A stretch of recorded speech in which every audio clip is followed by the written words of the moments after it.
Welcome to the Topic Master. तो कैसे हैं आप सब? परिसंचरण तंत्र हम देख रहे थे। आज हमें देखना है हार्ट बीट मतलब हृदय स्पंदन। हृदय स्पंदन बहुत ही इंटरेस्टिंग टॉपिक है। आज पूरी की पूरी मैकेनिज्म हम इसकी समझेंगे, कैसे हृदय धड़कता है इसको हम देखेंगे। पिछले कुछ लेक्चरों में हमने क्या क्या कवर किया आप देख सकते हैं, प्लेलिस्ट पर जाइए, वीडियो मिल जाएंगे। हर एक टॉपिक के एक वीडियो है, एनसीईआरटी की हर एक लाइन कवर है, साथ में एग्जाम में आए हुए क्वेश्चन जो टॉपिक इंपॉर्टेंट है वो भी साथ में कवर करवाए गए हैं। आज हमें देखना है हृदय स्पंदन, बहुत ही डिटेल में कवर करेंगे। सबसे पहले हम ये देखेंगे कि हृदय स्पंदन होता क्या है। तो हृदय की जो कार्डियक पेशियां हैं वो नियमित व लयबद्ध मतलब लगातार क्या करती रहती हैं, संकुचन करती रहती हैं, जिसको हम बोलते हैं हृदय धड़कन। हृदय धड़कन में एक सिस्टोल और एक डायस्टोल सम्मिलित रहता है।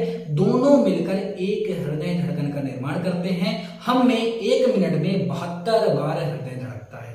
ये चीज आपको पता ही होगी, सभी को पता होगी, ठीक है। अगर मैं सिस्टोल और डायस्टोल की बात करता हूं तो सभी को पता होगा, मैंने पहले ही ब्लड सर्कुलेशन आपको पढ़ा दिया है। सिस्टोल में क्या होता है, हृदय संकुचित होता है और ब्लड पूरे बॉडी पर जाता है। और डायस्टोल में क्या होता है, हृदय शिथिल होता है और पूरी बॉडी से अशुद्ध ब्लड फिर से हृदय में आ जाता है। जब मैंने आपको ब्लड सर्कुलेशन पढ़ाया था बहुत ही डिटेल में सारी चीजें कवर करवाई थी। थोड़ा सा मैंने बैक मेमोरी में जाने के लिए चीजें भी यहाँ पर लिख दी है कि सिस्टोल क्या होता है, डायस्टोल क्या होता है, ठीक है। कंप्लीट जानकारी यहाँ पर नहीं मिल पाएगी आपको, ब्लड सर्कुलेशन वाला वीडियो देखना पड़ेगा। अगर ब्लड सर्कुलेशन वाले पार्ट को देखना है, आपको ये देखना है कि ब्लड कैसे सर्कुलेट होता है, ठीक है। आगे बढ़ते हैं और अब हम देखते हैं जब ये हृदय स्पंदन होता है तो सबसे पहले दायां अलिंद, फिर बायां अलिंद, फिर दोनों निलय संकुचित होते हैं और एक हृदय धड़कन को बनाते हैं। ये कैसे होता है, आखिर ये क्यों हुआ, ये मैकेनिज्म के थ्रू समझ में आएगा।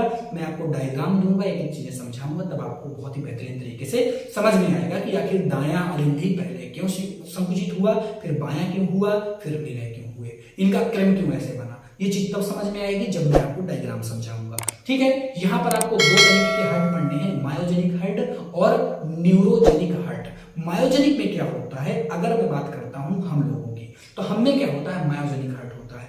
कहने का मतलब सिंपल सा ये है कि कुछ आवेग हृदय में उत्पन्न होते हैं जो कि हृदय स्पंदन को क्या करते हैं, लगातार लयबद्ध तरीके से चलाते रहते हैं। तो जो ये आवेग हैं मायोजेनिक हृदय में क्या होता है, हृदय के अंदर से उत्पन्न होते हैं। मतलब अगर मैं अपनी बात करता हूं, अगर मैं ह्यूमंस की बात करता हूं तो यहां पर क्या होगा, जो आवेग उत्पन्न हो रहे हैं वो हृदय के अंदर से हो रहे हैं। लेकिन अगर मैं न्यूरोजेनिक हार्ट की बात करता हूं तो ये हृदय के बाहर उपस्थित तंत्रिकाओं से उत्पन्न होते हैं।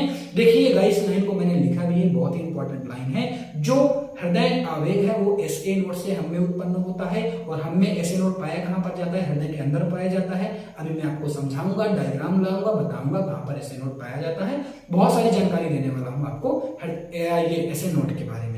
मायोजेनिक की बात कर ली हम लोग, अब हम बात करते हैं न्यूरोजेनिक की। मैंने बताया भी न्यूरोजेनिक में क्या होता है, हृदय के बाहर तंत्रिकाओं से आवेग उत्पन्न होता है। इसका बेस्ट एग्जांपल है cockroach. Cockroach is the best example. आप काकरोच से समझ सकते हैं इस चीजों को। काकरोच पर जनरली ऐसा नहीं होता कि हृदय के अंदर से आवेग उत्पन्न हो, काकरोच में हृदय के बाहर से आवेग उत्पन्न होते हैं। सारी चीजें क्लियर हो गई ना। अब मैं डायग्राम आपके सामने एक देना चाहता हूं, इस डायग्राम को देखिए और इस डायग्राम को समझिएगा। अगर आपने इस डायग्राम को समझ लिया तो पूरी की पूरी मैकेनिज्म आपके दिमाग में सेव हो जाएगी, कभी भी लिखने या पढ़ने की जरूरत नहीं पड़ेगी, कभी भी नहीं भूलेगी, ठीक है। लेकिन अगर आप डायग्राम को ही नहीं समझेंगे तब फिर आपको प्रॉब्लम हो सकती है।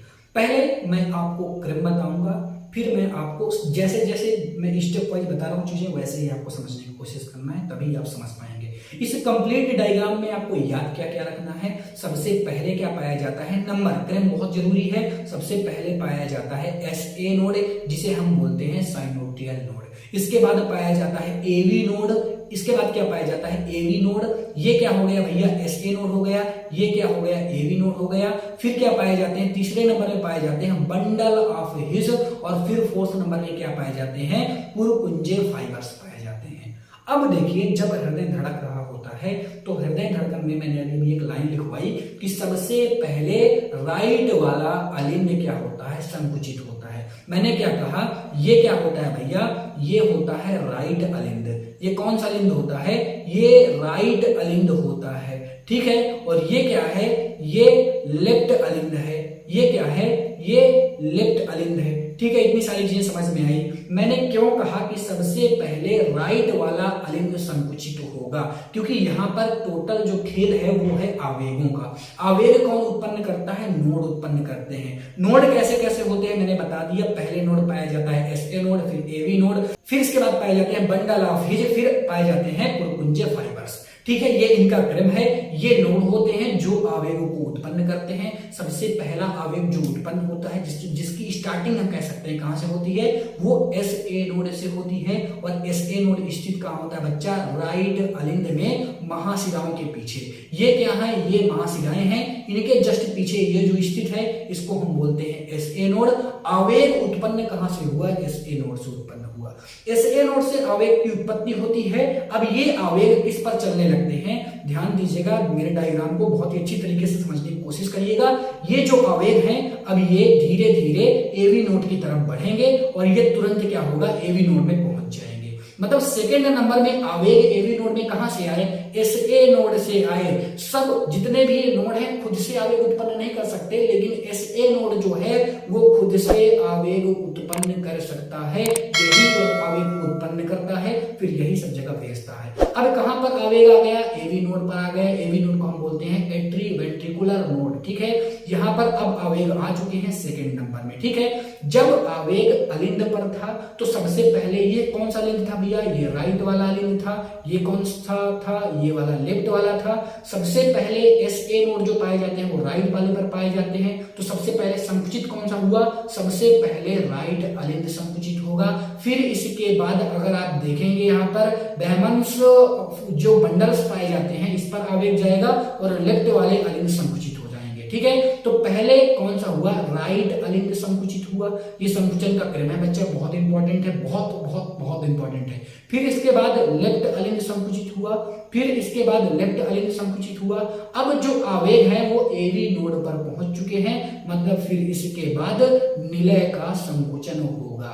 ठीक है, कई बार क्वेश्चन आता है क्रम पर। एक तो ये संकुचन का क्रम पूछा जा सकता है, दूसरा आपसे पूछा जा सकता है इन नोड का क्रम। तो पहला क्रम किसका रहेगा?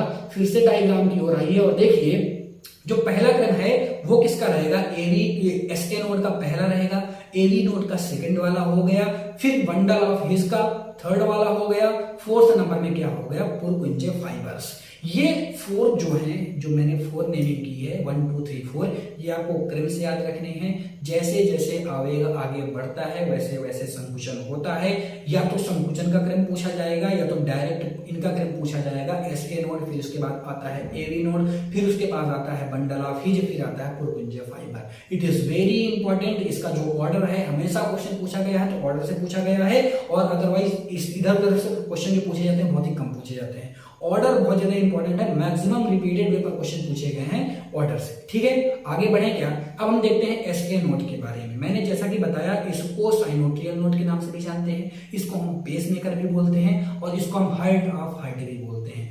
पेस मेकर क्यों बोलते हैं? क्योंकि आवेग की उत्पत्ति ही यहीं से हो रही है, इसीलिए हम इसको बोलते हैं पेस मेकर। और हार्ट ऑफ हार्ट इसलिए बोलते हैं क्योंकि ये हृदय का हृदय इसलिए हृदय को धड़कना है, कैसे धड़कना है ये कौन बताता है? एस ए नोड बताता है, एस नोड बताता है। ये सारी चीजें समझ में आई क्या? अच्छा, आपने बहुत सारी मूवियों में देखा होगा, कई बार ऐसा मूवी में दिखा देते हैं, अगर हैकर्स वगैरह की आप मूवी देखने पर इंटरेस्ट लेते हैं तो कई बार दिखाते हैं कि इस नोड को हैक किया गया, ऐसे नोड को हैक किया गया। एक बार ऐसा रियलिटी में हो चुका है। जो ऐसे नोड होता है ये कभी कभार खराब हो जाता है। ऐसा हो जाता है भाई, हार्ट अटैक वगैरह के आने की शंकाएं हो जाती हैं। कभी खराब हुआ तो एक कृत्रिम पेस मेकर, मतलब मानव द्वारा बनाया हुआ पेस मेकर को इम्प्लांट कर दिया जाता है, हार्ट में ट्रांसपोर्ट किया जाता है। ठीक है, तो वहां पर होगा क्या? जब कृत्रिम तरीके से किया गया है तो अब देखिए, अगर एस ए नोड खराब हो गया ना तो पूरा का पूरा मैकेनिज्म खराब हो जाएगी हार्ट की। मतलब कभी भी आपको हार्ट अटैक आ सकता है, कभी भी आपकी मृत्यु हो सकती है। तो इसका भी एक सोल्यूशन है हमारी मेडिकल साइंस में। मेडिकल साइंस ने क्या किया? कृत्रिम पेसमेकर बनाए, और जिस भी व्यक्ति का पेसमेकर खराब होता है, मतलब एस ए नोड खराब होता है, उसमें पेसमेकर मतलब कृत्रिम पेसमेकर इम्प्लांट कर दिए जाते हैं। लेकिन मूवी पर दिखाई हुई सारी बातें सही नहीं है। अब इसको हैक वगैरह नहीं किया जा सकता है, सारी चीजें गलत होती है। ठीक है, समझ में आया क्या इतना? अब ये पाया कहां पर जाता है? एग्जैक्ट इसकी जो लोकेशन है बहुत ज्यादा इंपॉर्टेंट है। ये सबसे ज्यादा इंपॉर्टेंट पॉइंट है बच्चा। इसकी लोकेशन बहुत जल्दी पूछी जाती है और बहुत बार पूछी गई इसकी लोकेशन। ये दाएं अलिंद मतलब राइट अलिंद में पश्चिम महाशिरा के पास पाया जाता है। अगर आप देखना चाहें तो देख लें, ये यहाँ पर ये कौन सी है, ये पश्चिम महाशिरा है और पश्चिम महाशिरा पर लेफ्ट राइट अलिंद पर पाया जा रहा है। ये क्या है भैया, ये राइट अलिंद है क्या, ये राइट अलिंद है और ये है पश्चिम महाशिरा। ये क्या है, पश्चिम महाशिरा, ठीक है। जस्ट इसके नीचे पाया जा रहा है, ये इसका छिद्र है और इसी के नीचे क्या पाया जा रहा है, एसए नोड पाया जा रहा है। जो एसए नोड है वो स्पंदक केंद्र के नाम से भी जाना जाता है। भैया क्यों स्पंदक केंद्र होता है, क्योंकि ये स्पंदक की उत्पत्ति करता है, आवेग की उत्पत्ति यहीं से होती है। ये गति निर्धारित होता है, मतलब अगर इसे ये डैमेज हुआ तो हृदय के जो 1 मिनट में 72 बार धड़क रहा है वो अब इधर उधर होने लगेगा, उसकी धड़कनें कम भी हो सकती है, धड़कनें ज्यादा भी हो सकती है। तो ये डिपेंड करता है एसए नोड के ऊपर, ठीक है। एक चीज मैं यहाँ पर और बताना चाहता हूं, एवी नोड की स्थिति ये भी पूछी जा सकती है कि एवी नोड कहां पर पाया जाता है, एवी नोड कहां पर पाया जाता है, ये भी इंपॉर्टेंट पॉइंट है। तो एवी नोड जो होता है बच्चा वो पाया जाता है अंतरह अलिंद पट्ट के दाएं अलिंद की ओर झुका हुआ। मेरी बात को समझिए अच्छी तरीके से, ठीक है। जैसे मैंने ये हृदय बनाया, ये 2D मॉडल में बना रहा हूं हृदय का ताकि समझ में आए, ठीक है। ये मैंने हृदय बनाया, ठीक है। ये दोनों क्या है भैया, ये दोनों क्या होते हैं, ये दोनों होते हैं अलिंद। और ये जो भित्ति बनी हुई है ये क्या करती है, अंतरह अलिंद पट्ट इसको बोलते हैं। जब मैंने आपको आंतरिक संरचना पढ़ाई थी तब मैंने आपको बताया भी था, ये है अंतरह अलिंद पट्ट, मतलब दोनों अलिंदों को अलग करती है। जो एवी नोड पाया जाता है वो राइट की तरफ झुका हुआ होता है, मतलब अगर आप कहेंगे तो ये राइट वाले अलिंद पर ही पाया जाएगा, लेकिन राइट वाले अलिंद पर कहां पाया जाएगा, अंतरह अलिंद पट्ट पर पाया जाएगा। समझ में आया क्या? तो अब हम बढ़ते हैं आगे और अब हम देखेंगे स्पंदन का संचार। इसमें केवल 2 पॉइंट याद रखने हैं, ऑर्डर मैंने पहले ही बता दिया कि पहले एसए नोड, फिर एवी नोड, फिर बंडल ऑफ हिज, फिर पुरकुंजे फाइबर, ये तो ऑर्डर था। इसमें 2 पॉइंट आपको याद रखने हैं कि तीव्रतम होता है बंडल ऑफ हिज पर, सबसे ज्यादा संचारक किस पर होगा भैया, बंडल ऑफ हिज पर, और मिनिमम कहां पर देखने के लिए मिलता है, एवी नोड पर। ये 2 पॉइंट है जिससे एज इट क्वेश्चन पूछे जा चुके हैं, डायरेक्ट क्वेश्चन आए हैं। तीव्रतम संचारण कहां पर होता है और मतलब मिनिमम संचारण कहां पर होता है, डायरेक्ट पूछा गया, ठीक है। कुछ पॉइंट और मैं बताना चाहता हूं, जैसे अगर मैं हृदय धड़कन की बात करता हूं, स्पंदन की बात करता हूं, तो आपको पता है जनरली नॉर्मल तरीके से अगर बात करूं अपनी, तो 72 टाइम्स 1 मिनट में हृदय स्पंदन होता है। 1 मिनट में 72 बार हमारा हृदय क्या होता है, धड़कता है। लेकिन अगर मैं बात करता हूं चाइल्ड की, क्या यह सब में सेम होगा, नहीं। अगर मैं बात करता हूं चाइल्ड की तो ये 100 टाइम्स पर मिनट, अगर बात करता हूं नवजात शिशु की तो 120 से 140, और अगर बात करते हैं हम भ्रूण की तो वहां पर 140 से 160 पर मिनट हृदय स्पंदन देखने के लिए मिल जाता है। यहां से आपने सीखा क्या, यहां से आपने ये सीखा कि जैसे जैसे साइज कम हो रही है, जैसे जैसे साइज कम हो रही है, हृदय स्पंदन हार्ट रेट बढ़ रही है, यानी इनवर्सली प्रोपोर्शनल होती है साइज के। अगर आप ऐसे याद रखेंगे तो अच्छी तरीके से याद रहेगा, जो जितना छोटा उसका हार्ट रेट उतना ही बड़ा। जैसे अगर बच्चों की बात करते हैं तो उनकी हार्ट रेट मतलब हृदय धड़कन ज्यादा होती है, लेकिन हम में हृदय धड़कन उनकी अपेक्षा कम होती है, ठीक है। आगे बढ़े क्या, अब देखिए यहाँ पर 2 पॉइंट बहुत बहुत बहुत ज्यादा इंपॉर्टेंट है। अगर मैं बात करता हूँ मिनिमम हृदय धड़कन किसकी होती है, तो मिनिमम हृदय धड़कन होती है व्हेल की। अगर व्हेल और हाथी कभी डायरेक्ट दोनों साथ में नहीं पूछे जाएंगे, अलग अलग पूछे जाएंगे, लेकिन अगर वेल मतलब वेल और हाथी साथ में आते हैं तो आपको पहला ऑप्शन क्लिक करना है वेल में। अगर बोथ है तो बोथ में, अगर बोथ नहीं है तो वेल में क्लिक करना है। वेल जो मछली होती है वो 1 मिनट में 25 बार स्पंदन करती है, हृदय धड़कन मतलब 25 बार उसका हृदय धड़कता है। और अगर बात करता हूँ छछूंदर, कितना छोटा सा जीव है बेचारा छछूंदर, ये 1 मिनट में करीब करीब 800 बार, सोचिए बहुत बड़ा नंबर होता है, 800 बार उसका हृदय धड़क जाता है 1 मिनट में। समझ पा रहे हैं आप? छछूंदर को सबने देखा होगा, ठीक है। नोट मैंने यहाँ पर लिखी दी है, जो जितना छोटा जीव उसका हार्ट रेट उतना ही ज्यादा। छछूंदर कितना छोटा होता है, 800 बार 1 मिनट में हृदय धड़कन उसकी होती है। ये सारी चीजें आपको समझ में आई होंगी। और अब हम देखने वाले हैं क्या हृदय धड़कन नॉर्मल तरीके से ऐसे ही चलती रहती है, ऐसा नहीं होता है। अगर आप कभी एक्सरसाइज करते होंगे, आपने एक्सरसाइज की होगी, आप देखते होंगे अचानक से हमारी हृदय धड़कन बढ़ जाती है, हार्ट बीट हमारी बढ़ जाती है।